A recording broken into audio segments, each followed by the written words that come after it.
How would you use a Rat King in your own campaign?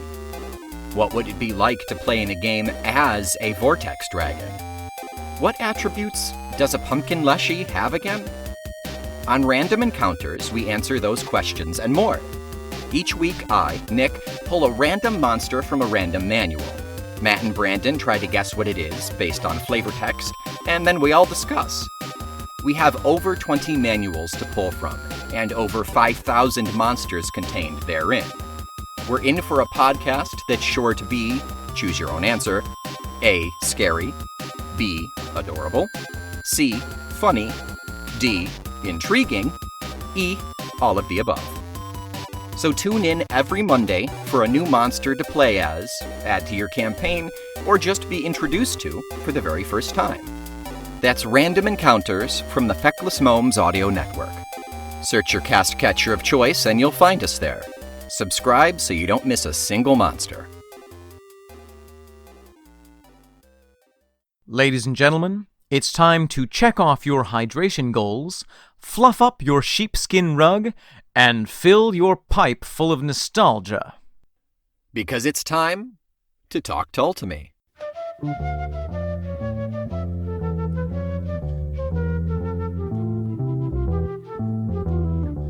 I'm Omen Sade. And I am Nick McGill. We are Feckless Gnomes.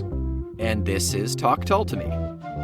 Talk Tull to Me is a voyage into the past, an excavation of the last 5 decades of the work and life of prog rock band Jethro Tull. And as preeminent Tulkiologists, we are here to weekly go through each track, and each episode is a weekly dissection of each of those tracks. Someday we may be eminent, but for the moment we're just preeminent. Once we get more than 4 subscribers, then we'll be... That's right. We'll be bigger. So Nick, what song are we lovingly dissecting this week? This week is the first bonus track off of the second album. Not standard release, but when they did the re-release on the digital CD format. This is track number 11 off of that, and it is Living in the Past. Hit it.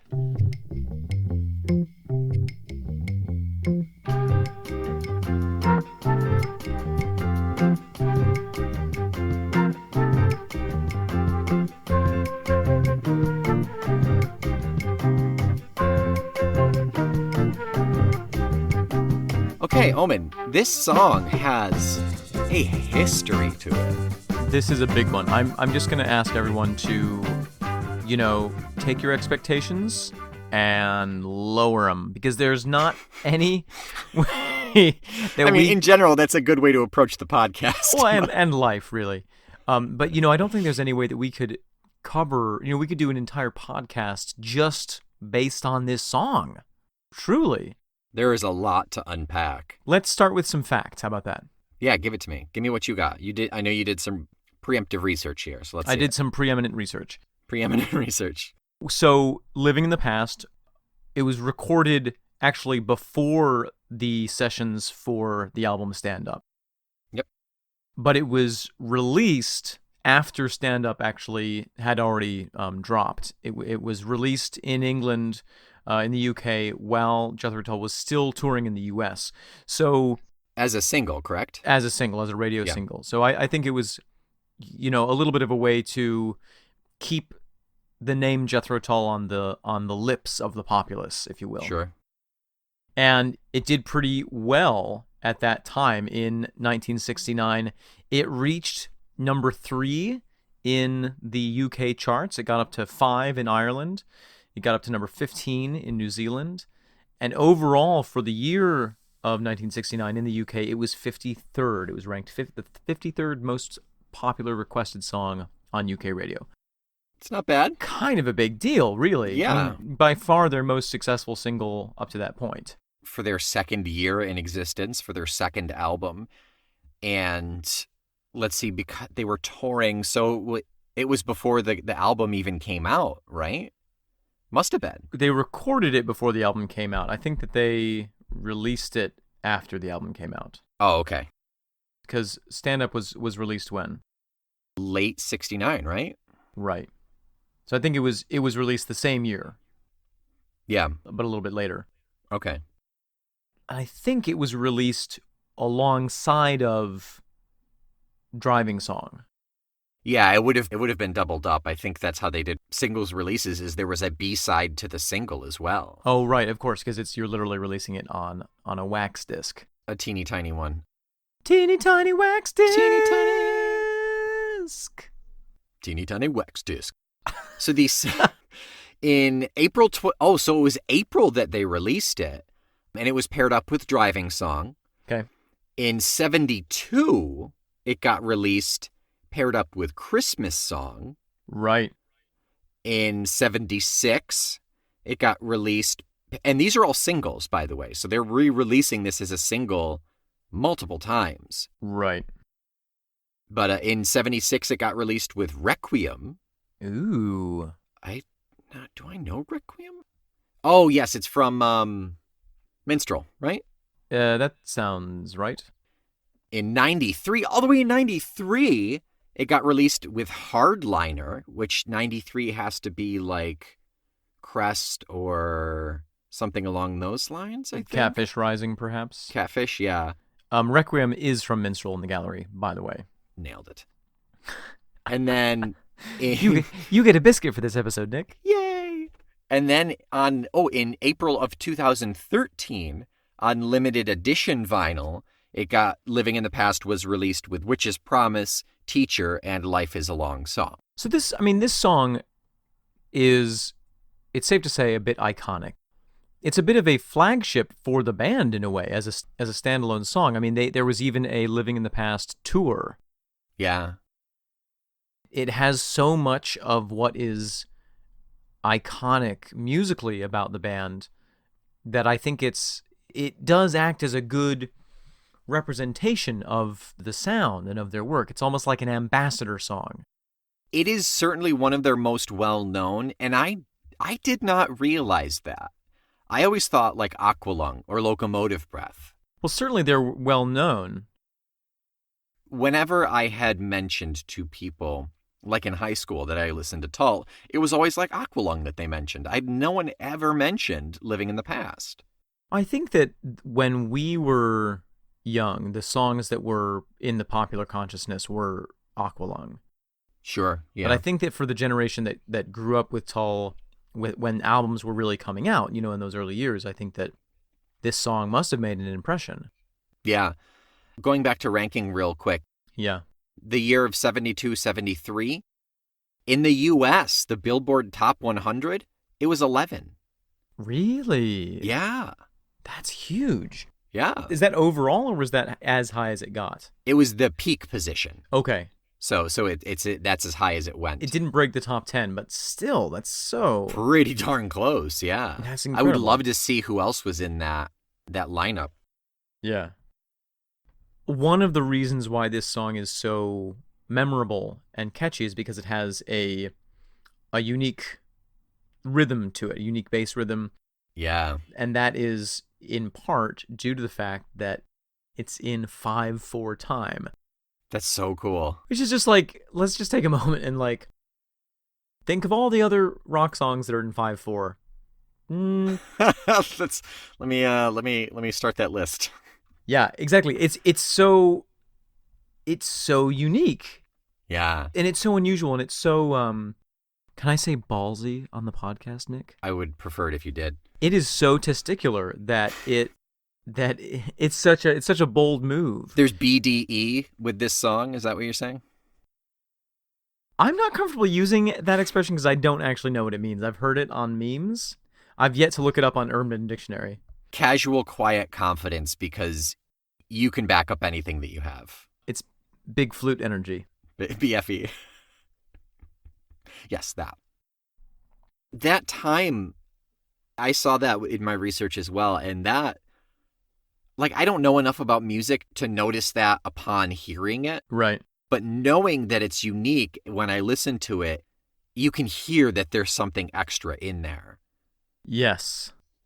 And for the most basic of music theory, generally 5/4 time is they're fitting 5 beats in where normally you would expect 4, correct? Exactly. So instead of counting 1, 2, 3, 4, next measure 1, 2, 3, 4, it's 1, 2, 3, 4, 5, 1, 2, 3, 4, 5, 1. Sometimes in orchestral pieces, that gets broken down into alternating measures of 2/2 and 3/2. Oh, okay. So you would count it 1, 2, 1, 2, 3, 1, 2, 1, 2, 3. Oh, yeah. But this way it gives it that kind of like weird off-kilter swing. Mm-hmm. And they often put these kind of musical stings on the ends of on that 5, on the 5 of the measure, so that it gives this kind of like this suspension and lift. Yeah.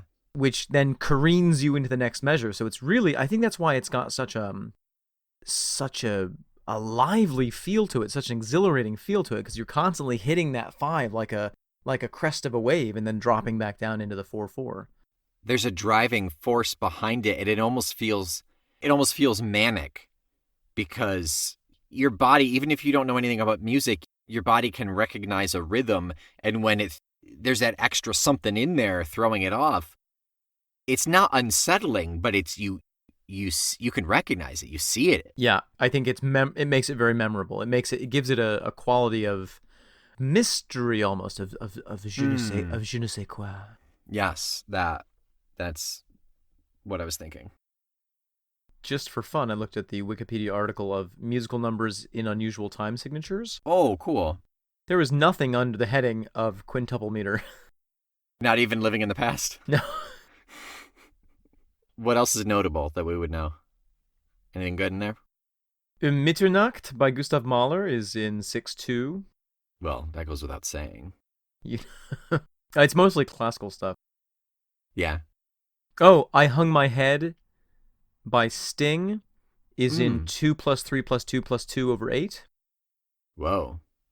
I was never good with math. I think that means like a measure of 2/8, a measure of 3/8, a measure of 2/8, a measure of 2/8, a measure of 2/8, a measure of 3/8. So every 4th measure, there's 1 extra beat. Oh, interesting. Yeah, I remember. Actually, I know that song, and it is really strange. Sting actually does some weird stuff with time signatures. He has a 9/8 song. Genesis has a 9/8 song. Oh, they would. Which one? Symphony No. 1 by Gustav Mahler. No, just kidding.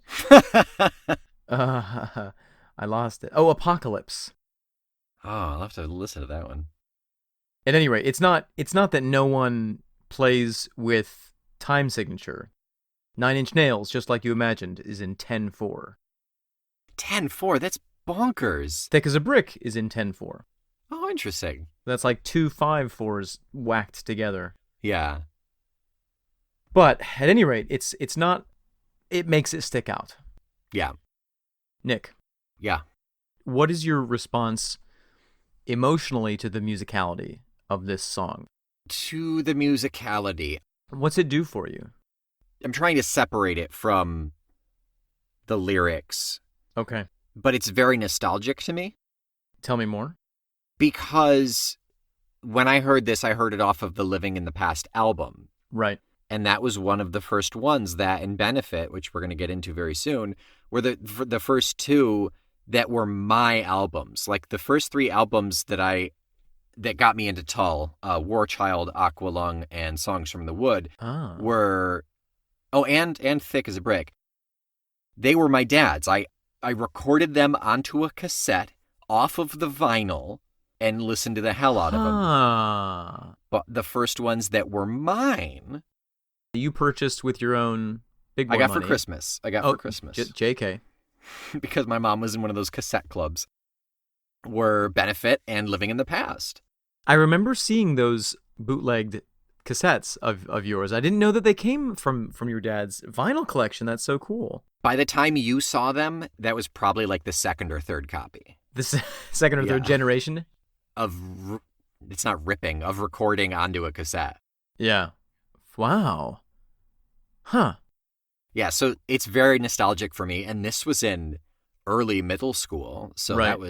that was certainly developmental years. the sound itself, and also I'm trying to remove that. Listening to this and Benefit back to back completely together. Sure. This sound is very Benefit to me. This has a very Benefit feel to it sound-wise. Interesting. Well, that's interesting because it was actually recorded before. At least a year before. But it was also recorded before they did all the recording for stand-up. Yeah. So it's further away, timeline-wise, in terms of the recording from Benefit than stand-up is. Those first 3 or 4 albums have to have been just floating around in their consciousness until they really hammered a style out. Right. And like really explored that style. Those first couple of albums must have been just stuff that they've been working on for years and years and years. And they decided, oh, we didn't put it on the last one. Let's put it on this one. Maybe so. Or maybe they were just having a very fecund time. Not what I expected to come after fecund, but I'll take it.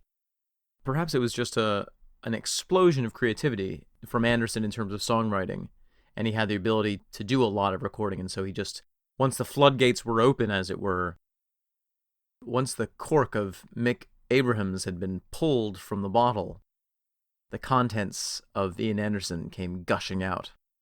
Mick was stopping up the creativity. Maybe so. Once they pulled Mick from the bung, Mick was the bung. Yes. Yeah, got him out of that hole. Yep.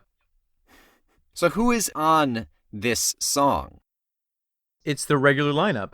Ian Anderson, Glenn Cornick, Martin Barr, Martin Lancelot Barr, Clive Bunker. Let's not forget. And then organ ? Yeah. I mean, Dee Palmer was wasn't their go-to piano. I guess they didn't have a go-to piano at that point. Could have been Ian. I mean, didn't he play piano on a couple of tracks at some point? Could have done. And then in terms of the strings, that was arranged and conducted by Lou Toby. Yeah, not Dee Palmer. Was it just last episode, 2 episodes ago, we were like, oh, I really like the strings. Let's revisit next time we hear strings to see who did it. Right. It's not Dee Palmer. Yeah. Not on this. But actually, it could be, because this was recorded before, it could be that after working with Lou Toby, then they found Dee, and she took over the strings content from there. Remains to be seen. Oh, man, you're right. We have to keep remembering that we're not doing these in the chronological order of them being recorded. Of creation, yeah. We're doing them in the chronological order of their release. This is one of those time travel movies where you like jump back and forth and you don't get the full story until the very end. All right, Scott Bakula, sure. Well, that's the most recent time travel reference you have. That's the last time I watched TV. Once that show ended, I was like, nope, I'm done. Can't get better than that. Can't get better than Quantum Leap, starring Scott Bakula. Ooh. Please join us for our other podcast, Talks Scott Bakula to Me. Quantum talk leap. No, nope, nothing. Nope. It hurt too much. Yeah, so I just want to react a little bit. This is the song, for me, that I got this album a lot later than you did in my chronological life. Mm-hmm. And this was an album. I think I actually had this song on a different album. I think this...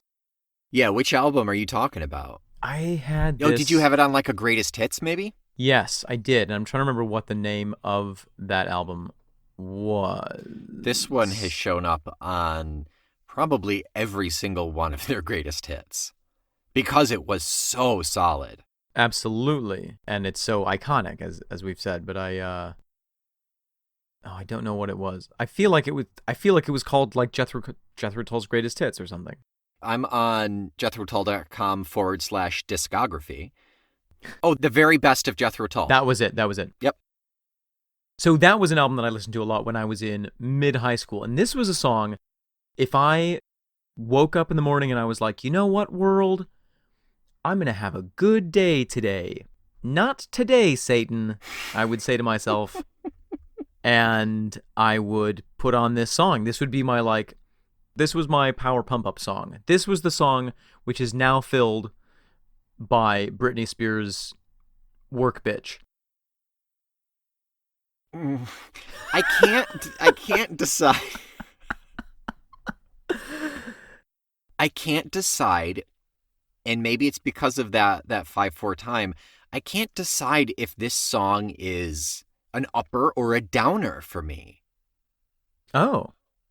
There are parts of it, even just musically, that feel like they're in a down groove as opposed to an up groove. Well, that's the one of the amazing things about this song is that it's got such texture to it.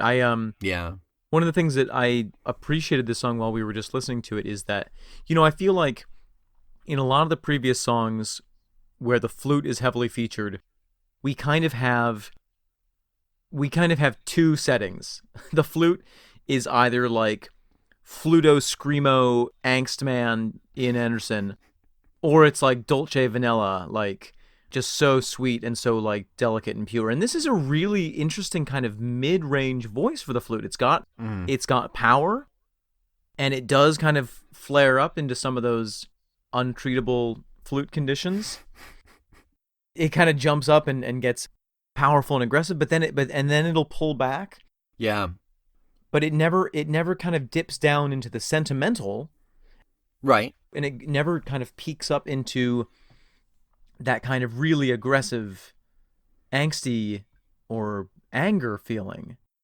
It's a great use of it for an accompaniment instrument. It's the first really successful instance of seeing it used to blend in with the other instruments. Absolutely. Yeah, absolutely. It doesn't overpower anything else. Yeah. And it actually acts as a blending agent in a way. It's like when you're cooking onions and garlic and chicken together, and you add and you already have olive oil, and then you add just a little bit of butter, and the butter just kind of like melds everything together, and it makes everything silky, and it transfers the flavors one to another. Oh my God. Yeah. Getting hungry. I thought you were going to go with an emulsifier. Emulsifier? I hardly know her. I'm not sure. What do you mean? Like It's a protein that will help gel, like when you make a mustard vinaigrette. If you do just your oil and vinegar, you can mix it, but it's going to separate inevitably. Sure. If you throw that mustard in there, there's a protein in there that keeps that oil and vinegar together and makes it creamier and keeps them from separating. Huh. An emulsifier.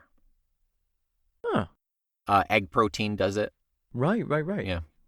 Yeah, like mayonnaise. Yeah, exactly. Mayonnaise is emulsified. Absolutely. Well, I guess in that regard, the butter does have kind of it has some butter proteins. I suppose, but it's not gelling anything. That's more just like flavor-wise, I think. I guess right? I'm thinking more of the taste, yeah. Yeah. And then the other thing that's really nice about this song is because we have that lovely string part, that provides sort of like sort of a bed for the flute, where it doesn't feel incongruous because the strings are in there, and so the whole thing just works together. It really is seamless. It's well woven. Those strings are not. They're the opposite of the Dee Palmer strings 2 episodes ago, where they don't really stand out as Tull strings. They're nice, they're back there, but they're a lot like the way the flute is in this one, and they're more of that accompaniment. They're blending in the background without being lost.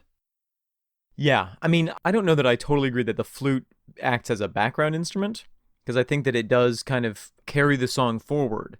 Yeah. But I do think that it acts a little bit differently than it does in some of their other songs. Yeah, it's the most background we've seen it, I guess. By default, it is a background instrument. Sure. But I love how it crests and peaks and then diminishes, and the energy of the song kind of like will rev up and then pull back, so it just kind of is in this chugging little contemplative idle, and then they give it some gas and it goes up into the major RPMs. This is an engine metaphor. If we're talking contemplative, you want to talk lyrics? Ooh, yes, I do. Is this song a Vietnam protest song? Or is this song a protest song? Ooh, well... Those are genuine questions. That's I not know. a leading question. I mean, so I don't necessarily buy that it's directly a Vietnam protest song, partly because the British were not directly involved in Vietnam. I don't think so. Let's look up that real quick. So yeah, what would they have to protest? So maybe it is a protest song against the protesters of the Vietnam War. To clarify, the UK was not directly involved in the Vietnam War, but they did provide some training and some, it looks like, covert operations. They didn't have the involvement that the United States had. Yeah. But I don't think that this song is specifically about Vietnam. Okay. And I don't think that this song is about a counter protest to anyone who was against war. Okay.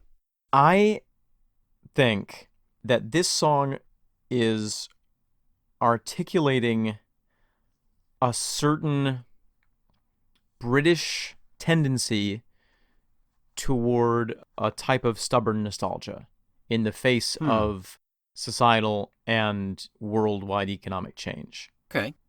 I know that's a big sell, but here's what my research showed. So at this time, so like 69, 70 was an interesting turning point in British economic history, because after the huge prosperity of the 1950s and all the big changes that had come with the Industrial Revolution before the wars, and then all the factories that were bumped up during the wars, in the late 1960s and then going into the 70s, everything kind of started to stall out. Inflation, and now this gets a lot worse as you go through the 70s. But right now, at this point, when they were recording this, it was the very beginning of these economic patterns where inflation was growing, unemployment was growing, new businesses were stalling, industry was kind of stalling out. This was right around the first time when you would see cheap foreign manufacturing. Okay. And they were losing pace. They were not keeping pace with their big economic neighbors like France and Germany. Okay. But there was still the memory at this time of the British Empire and the glory of the British Empire. Sure. So there apparently was this kind of tendency to, and I think it's a cultural thing in Britain. I mean, this is like a much bigger discussion. And we could interview every British person that ever lived and get a different answer, I'm sure. Mm-hmm. But I think that there was, at this time, sort of a burgeoning tendency to romanticize the past, to be nostalgic about a sort of dimly remembered or pseudo-remembered past. I mean, is it Make Britain Great Again?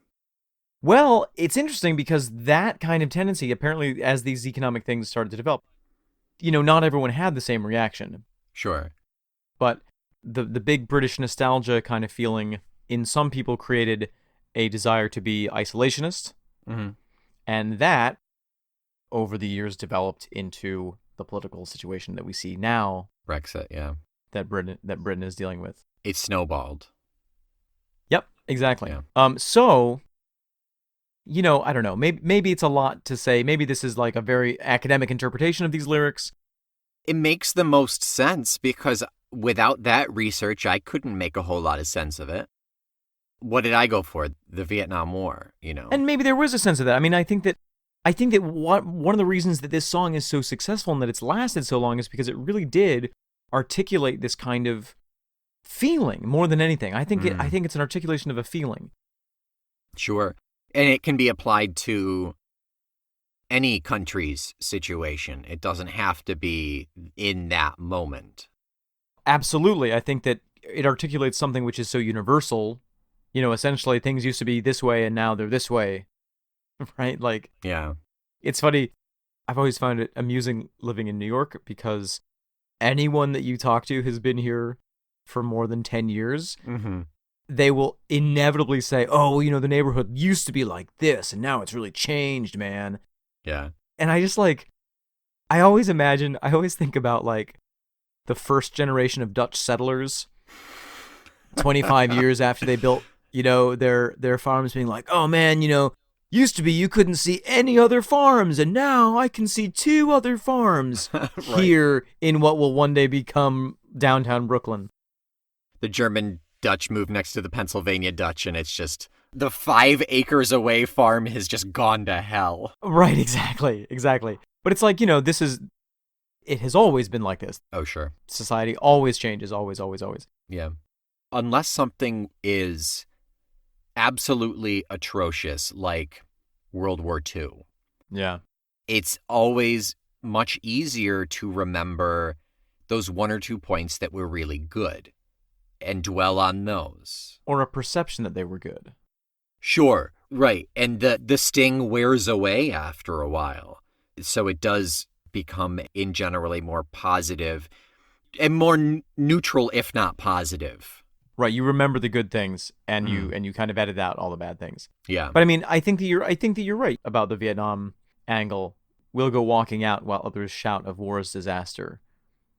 Yeah, absolutely. Of course, there were people protesting the war.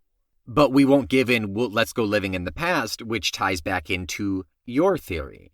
Right. Of looking back into the 50s.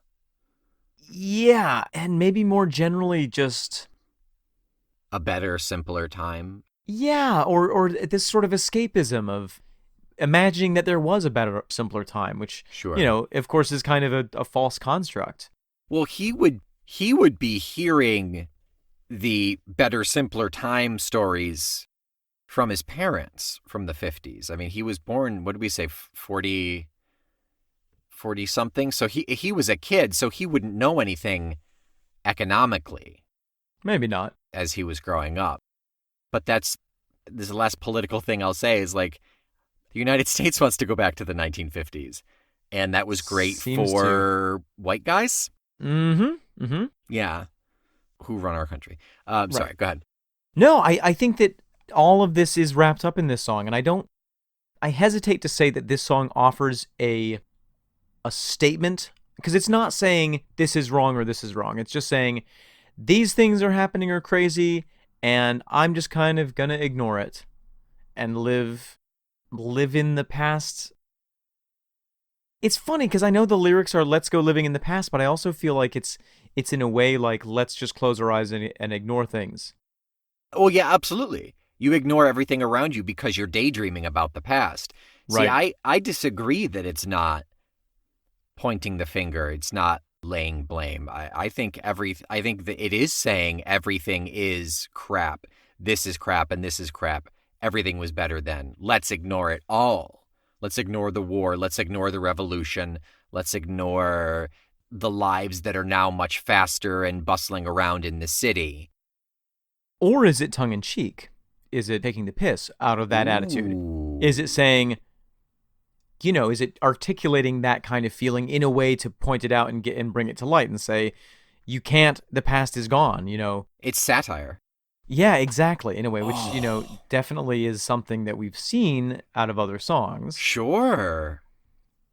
There's all this stuff happening. Man. But go ahead and ignore it. Sure, everything's fine. You can think about the sun never setting on the British Empire. Sure, go for it. Yeah. But there's this and this and this and this and this. No, don't worry about it. But it's in 5/4, and so it's it's got that, you can't quite, it doesn't quite settle, and so I don't think it's... I like that idea a lot. I feel like that is more in line with Ian Anderson's role as a kind of provocateur. Provocateur, God, yes. I think that fits in much more with Ian Anderson's tendency to be a provocateur. If you think I'm editing that exchange out, Don't you're sort of mistaken. Don't you dare. I've struggled with that word for years. Provocateur. I keep wanting to say like a proctateur. Oh, that's very different. It's very, very different. I have to go see one when I'm 40. Okay. think you made these lyrics work for me. They bothered the hell out of me. Great. But thinking about it satirically, Yeah. it really makes it like, oh yeah, I can get behind this. Because I did like the music. I like the lilty. I like the fun lightness to it. But it kind of the lyrics did bother me, but I like our interpretation at this point. Yeah. Because also it's like, who was he to make a statement, a political statement at this time, about what should be done about any of these things? It was all, it was 1969. Everything was just happening so fast. And I think that what he did was so brilliant was just articulate that moment. Yeah. That's what it feels like at this point. Yeah. If this song was a time period in history, Oh. what would it be?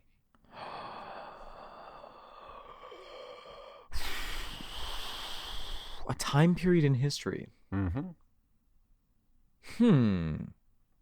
Other than the one it was articulating. No, if you think that is the time period, if you think that it's best representing its own time, if thematically it can't be applied to anything else. I'm trying to think of other periods in history where things were moving at a rapid rate and people were doing their best to kind of ignore it. It kind of makes me think a little bit of the 1920s, kind of those glory days right before the Great Depression. Okay. In the States specifically? Yeah, I guess because I don't really know what the 1920s in England were like. Chinese isolationism? Maybe? Before Matthew Perry came in and was like, hey guys, look at the world. Maybe. An image that's coming to me is, do you remember when we studied the Civil War in high school? Vaguely. And there was this image from a movie maybe I saw, but when the first couple of battles of the Civil War started, people thought it was like a joke. And there were like rich people who were like, "Ooh, let's go and look at the skirmishes," and they took picnics and like their wagons and got dressed up. And then stuff got crazy and they ran away, and like it was like a real like reality hitting. Sure. But I feel like that sort of like, let's go look at the war. Yeah. Kind of moment. It's the Confederates then. I don't know who it was. I don't know. I'm not sure who. No, I'm saying this song would represent the mindset of the Confederates of wanting to live in the past, of not wanting abolition. Maybe. And saying, "Oh, well, you're just so newfangled that we're going to break off and stay our own like historical entity of ignorance and non-expansion while everybody else evolves around us." Mm-hmm. Yeah, that was a hard one. Why couldn't you give me a dessert or something? Because we do desserts. Okay, one word, like one sentence answer. If it were a dessert, what would it be? Don't think. Just give it to me. Oh God, it would be one of those on the Great British Baking Show when they do a trifle. Okay. It's that like in a glass thing where it's layered. And you can see each layer. You can see all the different layers, but it also is like a bit retro and the colors are a little bit garish. And it's probably got some canned pineapple in it. Would it repeat layers or would each layer be completely individual? Each layer would be totally different, but combined they would produce such a mellow, amazing jam flavor. And by the time you got to the bottom, you're like, you'd man, have diabetes. I wish I could go back to that first layer and stop myself because it was the most delicious. And you also, don't eat it. Now I'm you gonna don't throw eat up. it layer by you don't eat it layer by layer. You have to. No, that's only an insane person would do that. No, that's like I make it with the layers like and pathological. then I cleanly scoop the layer off and put it on a plate. Oh my God! Jeez. Do you do the thing? Do you do the thing where when you eat a can of peanut butter, do you like cut a vertical line and just eat the peanut butter on one side so that you leave one bit of flat top peanut butter on the side of the can? That's the best part. And then you work from the bottom back up So that You need is the last part. Yeah, I have that special curved knife as well. It's called a spoon. So what else do we want to say about this song, Nick? That about wraps it up for me. Just to recap, like, this is one of their most popular songs. It's been one of the most endearing and enduring. And it's been covered nearly a dozen times. Yeah. And we don't have a concrete explanation as to the lyrics, but I like that it's farce. I like that it's a satire. You know what I think? What do you think? I think that in a generation from now, people will still be listening to this song. You think so? Yeah. So, like, Rook will listen to this song? He will... I mean, he doesn't count because he's my son and he will have to listen to it. Yeah, exactly. No, I think that this will be a song when they look back on, in another period of time when we look back on the 1900s, this will be a song that can be used to articulate a moment in time. The moment that it was created, are you saying, specifically? Yeah, the moment that it's about. Or the moment that we talked about it on this podcast. That was my hope. Yeah.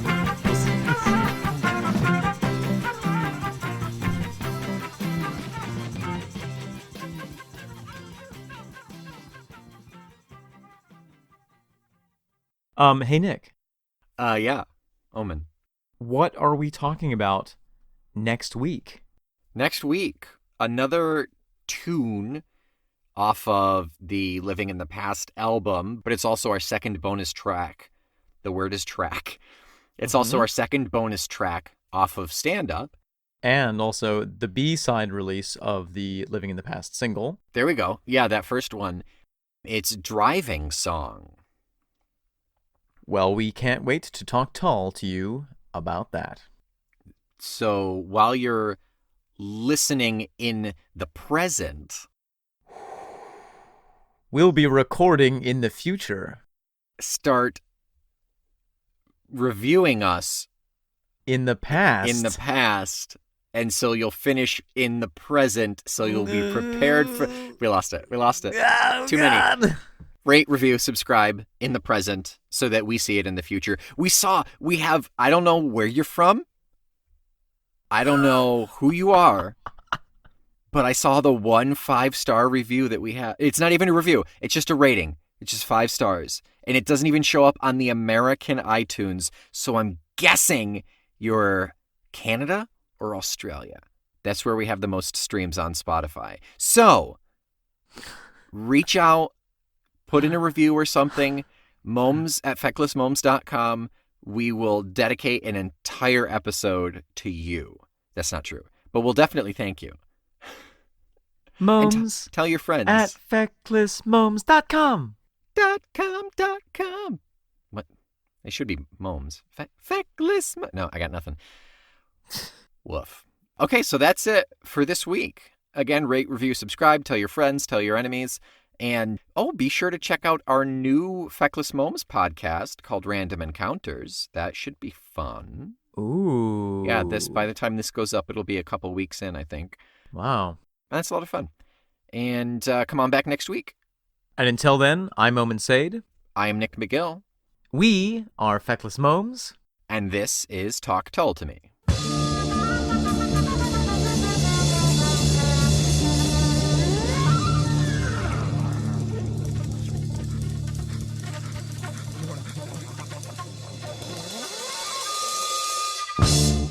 Talk Tull to Me is a proud member of the Feckless Moms Audio Network.